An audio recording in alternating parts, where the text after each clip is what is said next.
দাদা তোমার ভিডিও তো সব সময় দেখি, অনেক কাজেরও ভিডিও থাকে, সবই থাকে, কিন্তু সমস্যাটা হলো যখন আমার যেই ভিডিওটা দরকার হয় সেটা আর খুঁজে পাই না। কি করা যায় বলো তো? এটা তো তোমার দোষ আছে একটা, তুমি নিশ্চয়ই ওই জিনিসটা করো না। কি তোমাকে করি না? দেখাচ্ছি, এদিকে আসো।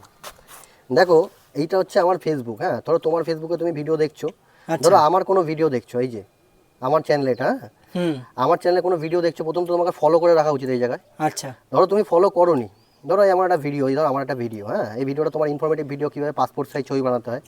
ধরো তোমার দরকার পড়লো, তখন তুমি কি করবে, এই যে 3 ডট আছে না কোনায়, দেখো এই 3 ডট, হ্যাঁ, এই জায়গাটা ক্লিক করবে, দিয়ে ভিডিওটাকে সেভ করে দেবে। আচ্ছা, এবার সেভ করে দিলে, সেভ করে দেওয়ার পরে ধরো তুমি পরবর্তীকালে তোমার কোনো সময় কোনো দরকার পড়লো, তখন তুমি তোমার ফেসবুকটা খুলবে, দেখো সাইডে এখানে একটা গোল চিহ্ন আছে না, এই জায়গাটা ক্লিক করবে। করার পর এই যে সেভ অপশানটা আছে না, এই সেভ অপশানের মধ্যে চেক চেক করবে, দেখবে আমার ভিডিওগুলো সব চলে আসবে, যেই ভিডিওগুলো তোমার কাজের, যেগুলো তুমি সেভ করে রেখেছো সেগুলো তাই আমি তো এটা এতদিন করিনি। আমরা প্রোফাইলটাকে ফলো করে রাখো, আর ভিডিওগুলো যেগুলো দরকারি সেগুলো সেভ করে রাখো, বন্ধুদের শেয়ার করো, ওদেরকেও বলো ভিডিওটা শেয়ার করে রাখতে। অবশ্যই অবশ্যই।